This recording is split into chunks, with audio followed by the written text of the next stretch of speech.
So, consecutive integers. Consecutive integers are numbers. Hello. Consecutive integers are numbers that, like 2, 3, 4. There's consecutive.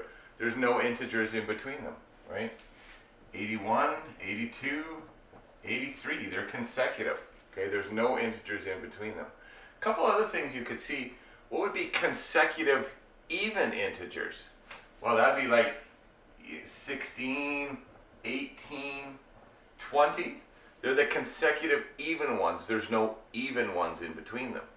Consecutive odd integers, 15, 17, 19, those would be consecutive odd integers.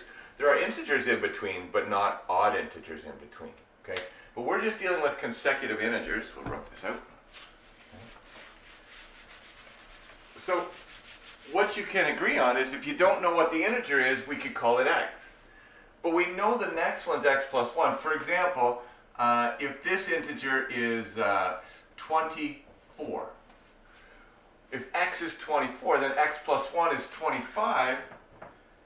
X plus 2, well, x is 24. 24 plus 2 is 26. Notice you get the consecutive integers, right? But because we don't know what the first one is, we call it x, right? So, let's get started at the question.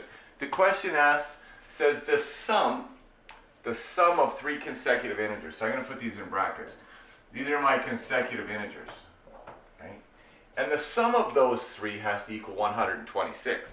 So if we get red, the sum, we know sum means addition.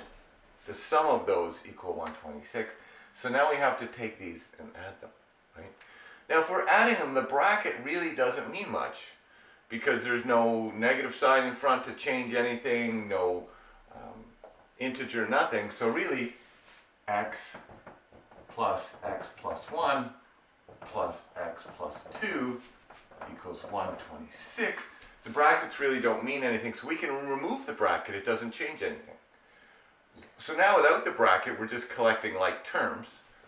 X plus x plus x is 3x, and 1 plus 2 is 3. So that equals 126. And now we have this little equation to solve. We solved these equations last week, well, 2 weeks ago because we had Student Success Week, right? I need to subtract 3 on both sides. So really what we're doing, I subtract 3 here, and I'll change colors here for you, right? So one way to think about it is subtract 3 on both sides. The other way to think about it is to take the plus 3, bring it over to the other side, and change the sign, right? And that's what we did there, right? Now we just continue on. We'll use blue.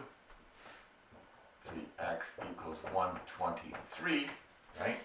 Now, to get x by itself, because it's multiplication, we're doing the opposite. Whoa, that's ugly.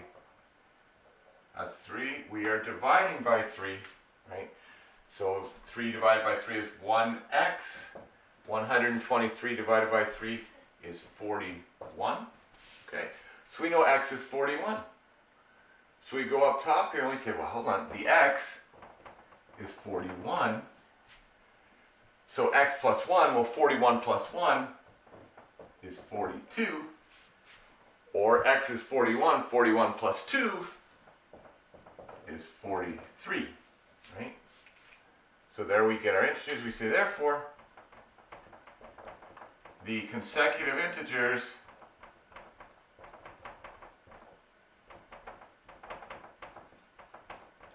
are 41, 42, and 43. And there you go. We're going to try another one on the next slide.